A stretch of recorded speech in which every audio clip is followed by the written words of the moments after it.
आपके लिए एक छोटी सी कहानी। ये कहानी अमेरिका के एक कपल की। पति पत्नी के बीच में रिश्ता ठीक नहीं चल रहा था, रोजाना अनबन होती थी, झगड़ा होता था और बात तलाक तक पहुंच गई।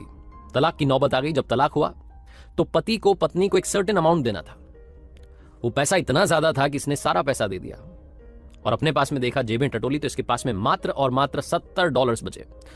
$70 में होगा क्या, ये समझ नहीं पा रहा था। इसने अपनी जिंदगी को देखा पलट करके तो समझ में आया कि पर्सनल लाइफ तबाह हो गई है, रिश्तों के नाम पर कुछ नहीं बचा, पत्नी चली गई और पैसे के नाम पर इसके पास में सिर्फ और सिर्फ $70 थे। इसको एक ही ख्याल आया कि दुनिया छोड़ करके चला जाता हूं, मर जाता हूं, जान दे देता हूं। ये ख्याल इसे आया ही था कि दूसरा ख्याल आया कि मेरे पास में $70 बचे हैं, थोड़ी मौज मस्ती करता हूं, फिर मर जाऊंगा।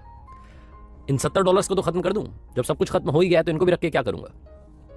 इसी ख्याल के साथ में कसिनो के लिए निकल गया। जुआ खेलूंगा, पैसा उड़ाऊंगा, मर जाऊंगा। वहां पहुंचा तो लाइन लंबी थी, अपनी बारी का इंतजार करने लगा और पास में एक न्यूज़पेपर रखा हुआ था, उसे पढ़ने लगा। उस अखबार में से एक बड़ी खबर दिखी जिसमें लिखा था कि सरकार ने एक बड़ी खदान को, गोल्ड माइन, जिसमें सरकार ने सोच करके खुदाई करना शुरू किया था कि सोना निकलेगा, उस माइन को नीलाम करने का ऐलान किया है। और वो जो नीलामी की तारीख थी वो उसी दिन थी। थोड़ी देर बाद उसका समय हो रहा था। पास ही में जगह थी, सुनसान जगह पर वो खदान थी। इसने जब वो पढ़ा तो इसे लगा कि जुए में पैसा लगाने से अच्छा एक बार यहां जाता हूं, नीलामी में शामिल होता हूं, कुछ तो अलग करूं। दिमाग वैसे भी इसको कुछ ठीक तो लग नहीं रहा था। इसको लगा चलो ये छोड़ो, ये करते हैं। इसके दिमाग में तो पता नहीं क्या ही चल रहा था। तो वो ड्रॉप करके ये निकल गया वहां जहां नीलामी होनी थी, उस बड़ी सी खदान की। वो इतना बड़ा गड्ढा जिसमें से कुछ नहीं निकला। सरकार ने आशा त्याग दी, उस जगह पर ये पहुंचा।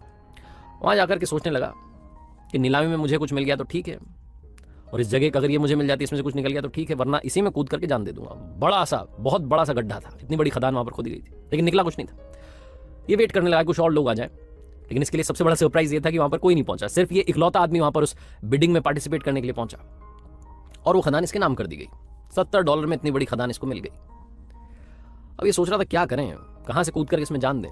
तभी इसके पास में मजदूर आए। उन्होंने कहा कि साहब एक बात बताइए, क्या करें आज, हमें आज का तो पैसा मिला हुआ है, आज शाम तक की खुदाई का हमें पैसा मिला हुआ है। आप कहें तो हम, क्योंकि आप इसके मालिक बन गए तो आपसे पूछ रहे हैं, आप कहें तो खुदाई कर लें, थोड़ा बहुत खोद दें या फिर जाएं वापस।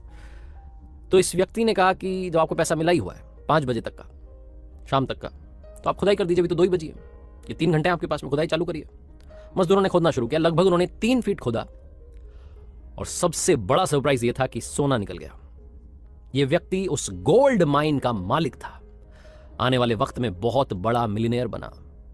जब एक बार इससे किसी ने पूछा बाद में कि जिंदगी और मौत के बीच में अंतर क्या है, तो इसने कहा कि सिर्फ 3 फीट का अंतर है। छोटी सी कहानी है, मजेदार सी कहानी, लेकिन हम सबको सिखाती है कि जिंदगी में थोड़ा सा टाइम दीजिए, धैर्य रखिए, सब कुछ ठीक होगा। जब सब लोग आशा त्याग देते हैं, अगर आप आशा रखें, अगर आप उम्मीद रखें, तो जिंदगी में कमाल होता है। उस सोने की खदान के पास में कोई नहीं पहुंचा। लोगों ने सोचा कि गड्ढा है, इतने बड़े गड्ढे को लेकर के क्या करेंगे। उस नीलामी में अकेला आदमी पहुंचा और इसने खुद भी जिंदगी की आशा तो त्यागी हुई थी। इसे लग रहा था कि चलो एक बार ये कोशिश और कर लेते हैं, इसमें और पैसा लगा देते हैं। छोटी सी किरण थी इसके पास में उम्मीद की, और ये तो ये भी सोच रहा था कि जो होगा देखा जाएगा इसमें। लेकिन ऊपर वाले के पास में इसके लिए कुछ अलग प्लान था और उन्होंने इसकी जिंदगी में कमाल कर दिया। थोड़ा सा वक्त देंगे, चीजें